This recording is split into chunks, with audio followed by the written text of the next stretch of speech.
Perkenalkan, saya Muhammad Taufikul Hakim ingin menjelaskan bagaimana cara mengutip dalam artikel.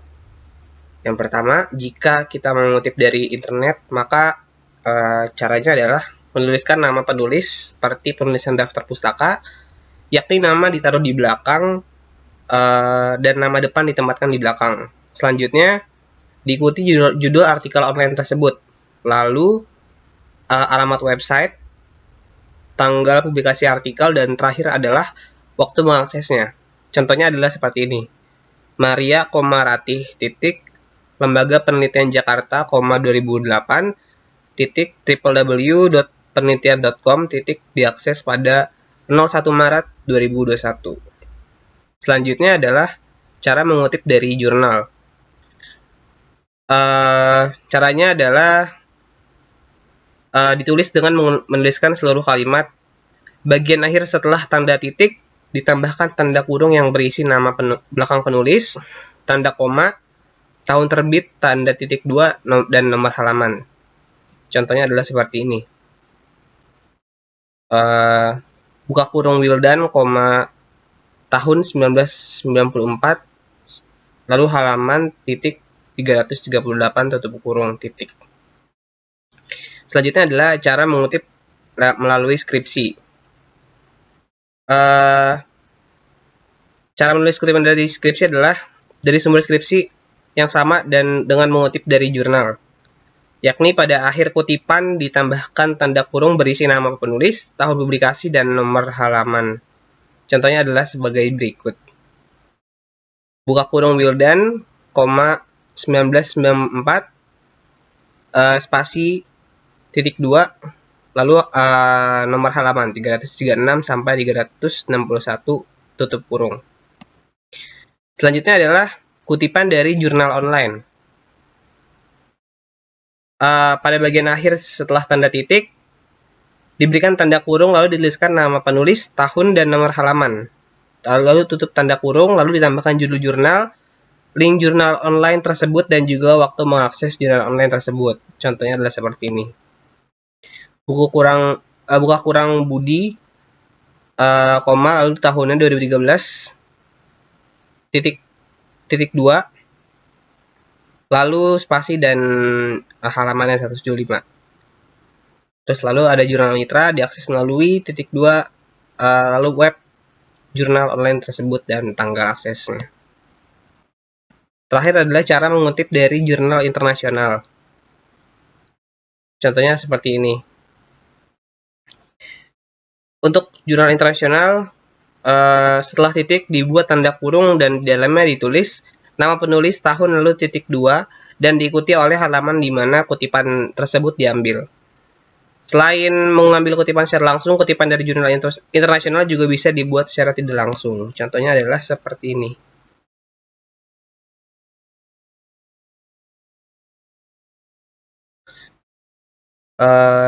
Baik, sekian penjelasan dari saya mengenai cara mengutip dalam artikel. Kurang lebihnya mohon maaf. Bisa dilanjutkan? Assalamualaikum warahmatullahi wabarakatuh. Saya Alivia Putri Zalianti, nomor hadir 01 dari kelas B, akan menjelaskan tentang tutorial menggunakan Mendeley. Pertama, pilih jurnal yang ingin dikutip. Kedua, buka aplikasi Mendeley. Ketiga, masukkan jurnal referensi ke dalam aplikasi Mendeley. Keempat, buka Microsoft Word. Kelima, tulis kutipan yang telah diparafrase sebelumnya dari jurnal yang digunakan sebagai sumber kutipan. Lalu, arahkan kursor ke akhir kalimat, klik di bagian References, lalu klik Insert Citation, dan tulis kata kunci dari jurnal referensi. Jika jurnal sudah tepat, klik OK, maka citasi selesai. Untuk menambahkan daftar pustaka, klik Insert Bibliografi, dan daftar pustaka dari citasi akan otomatis terisi. Di sini saya sudah menyiapkan file yang nantinya akan saya gunakan untuk citasi kutipan. Lalu file ini akan saya masukkan ke aplikasi Mendeley. Caranya, kita klik Add Files, lalu pilih file jurnal yang akan disitasi di Mendeley, klik Open. dan file akan otomatis muncul. Di sini saya sudah meng-highlight kutipan yang nantinya akan saya gunakan untuk sitasi dan sudah saya parafrase sebelumnya. Kita masuk ke Microsoft Word. Ini merupakan contoh kutipan yang saya highlight tadi dan sudah saya parafrase. Untuk melakukan citasi, caranya kita klik di References, lalu Insert Citation, lalu kita masukkan kata kunci dari jurnal yang ingin kita pakai. Di sini saya menggunakan kata kunci dari judul jurnal, yaitu pemanfaatan media sosial TikTok sebagai media promosi industri, lalu klik OK. Dan citasi akan otomatis muncul di akhir kalimat kutipan ini. Untuk menulis daftar pustaka, kita bisa klik Insert Bibliografi, klik Insert Bibliografi, dan daftar pustaka akan otomatis muncul dari citasi sebelumnya. Saya juga akan menjelaskan cara memasukkan file menilai secara manual. Pertama, kita klik Add Entry Manually, lalu akan muncul tampilan seperti ini, dan kita isi data-data atau format yang ada dalam file dokumen ini, mulai dari judul, nama penulis, nama jurnal, tahun, volume, dan nomor. Untuk penulisan nama penulis, kita mulai dari nama belakang, lalu koma, dan nama depan. Jika terdapat lebih dari satu penulis, kita bisa klik Enter dan lakukan cara yang sama dengan sebelumnya. Jika semua format sudah terisi, lalu kita klik Save. Dan muncul tampilan file di menilai seperti ini. Jika tampilannya sudah seperti ini, maka kita bisa melakukan citasi di Word dan membuat daftar pustaka. Sekian yang bisa saya sampaikan, kurang lebihnya mohon maaf. Wassalamualaikum warahmatullahi wabarakatuh. Ya, Assalamualaikum warahmatullahi wabarakatuh. Nama saya Andika Rivaldi. Dalam kesempatan hari ini, saya ingin menjelaskan mengenai bagaimana kita menggunakan aplikasi Grammarly untuk penulisan, baik itu penulisan bikin paper, jurnal, resume, ataupun yang lainnya. Ya, jadi tutorialnya sebagai berikut. Di sini saya sudah mempersiapkan bahan contoh untuk penggunaan Grammarly. Jadi sebelumnya saya ingin menjelaskan terlebih dahulu bahwa Grammarly merupakan sebuah aplikasi e-learning yang dapat kita gunakan untuk mengkoreksi penulisan yang sedang kita lakukan dalam berbahasa Inggris. Ya, jadi aplikasi ini sangat berguna untuk kita yang ingin menulis resume ataupun jurnal tanpa perlu khawatir ada kesalahan kata maupun grammar dalam tulisan kita. Karena dengan Grammarly ini dia bisa mengkoreksi otomatis penulisan kita yang salah. Di contohnya dalam berikut ini saya sudah mempunyai demo dokumen untuk bahan contoh video kali ini. Langsung saja.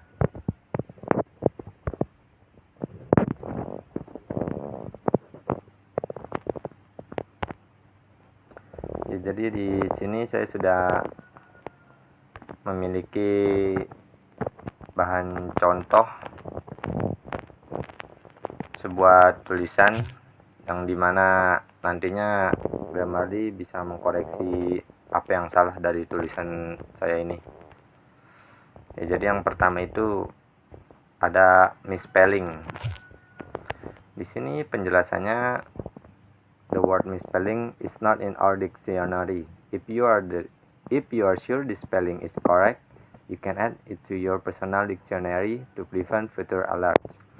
Ya, jadi di dalam kata misspelling ini Grammarly menyebutkan bahwa kata itu tidak terdapat di dalam kamus dictionary dia.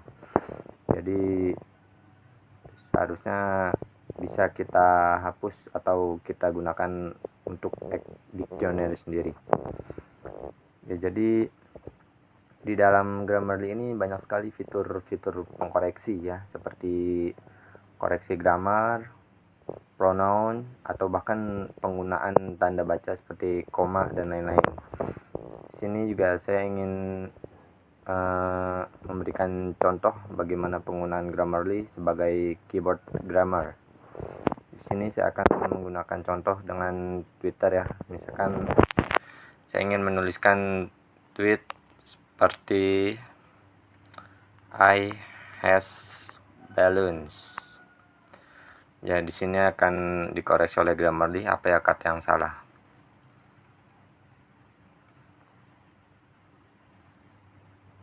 Ternyata di sini tidak ada yang salah dari kata ini.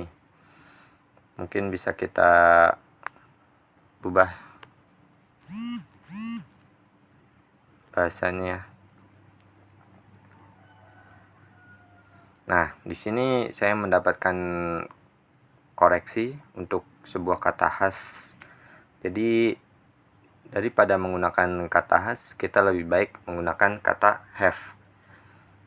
Di sini keterangannya, have it appears that the subject pronoun I and the verb has are not in agreement. Consider changing the verb. Ya, jadi inilah salah satu koreksi dari Grammarly.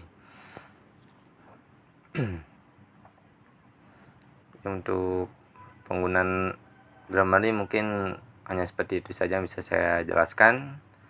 Kurang lebihnya mohon maaf. Jadi sebelumnya saya ingin menyarankan buat kalian yang sedang memiliki proyek tulisan, baik itu resume, jurnal, dan lain-lain dalam berbahasa Inggris, kalian bisa gunakan aplikasi Grammarly ini untuk mengkoreksi apa yang salah dari tulisan kalian.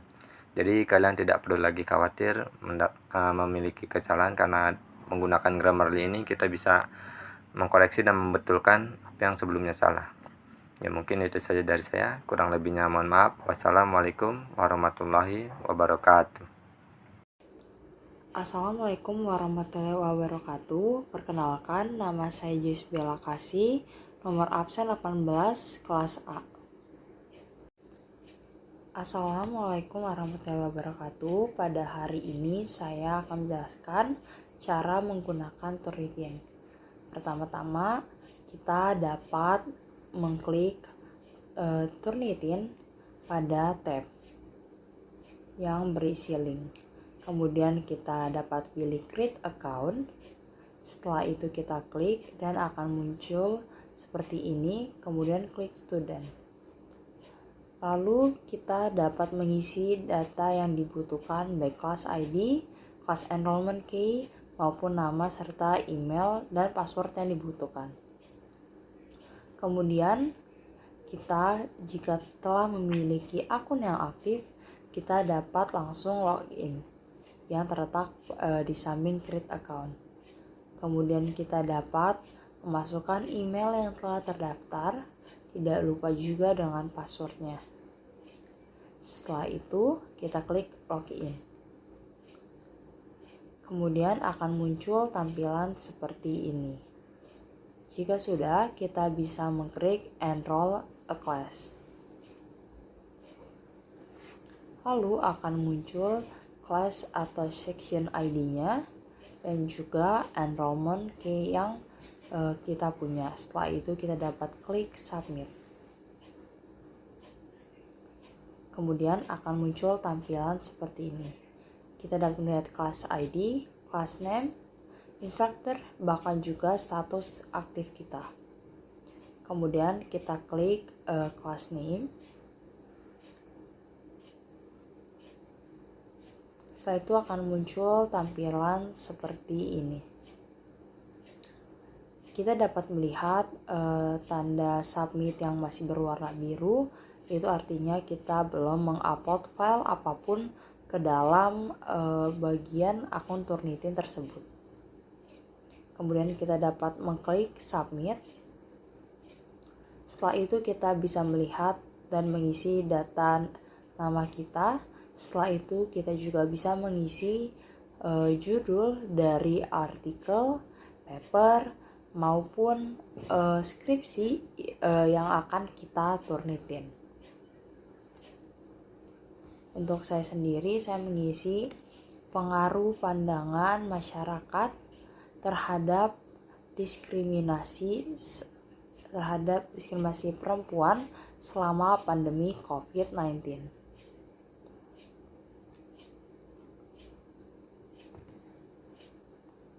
Kemudian kita dapat memilih untuk mengupload file baik dari komputer, dari Dropbox, maupun dari Google Drive.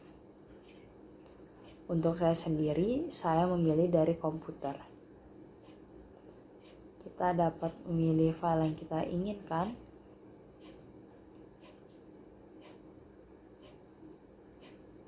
Setelah itu, kita akan muncul seperti ini. Jika sudah, kita dapat mengklik upload. Lalu akan muncul tampilan seperti ini. Kita akan menunggu selama prosesnya.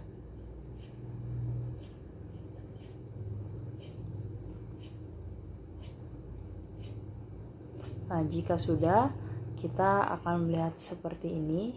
Jika sudah benar, kita bisa mengklik confirm. Kemudian akan muncul seperti ini tampilannya. Jika semua sudah dipastikan benar, kita dapat mengklik return to assignment list.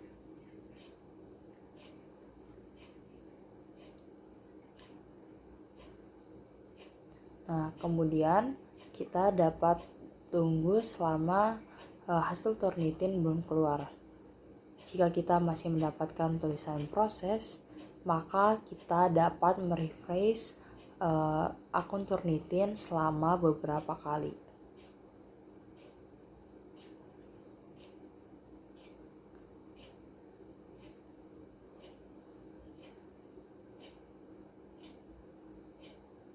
Jika terus di-refresh masih belum keluar hasilnya dan masih terdapat tulisan processing, maka file yang kita turnitin masih tetap dalam proses. Oleh karena itu, kita bisa terus menerus untuk merefresh sampai kita bisa mendapatkan hasil yang kita inginkan. Nah, jika sudah, akan seperti pada di layar, similarity-nya akan terlihat. Kemudian setelah itu, jika kita ingin melihat hasilnya lebih lanjut, kita dapat mengklik view dan dapat juga untuk mendownloadnya. Sekian dari saya tentang cara menggunakan Turnitin. Terima kasih.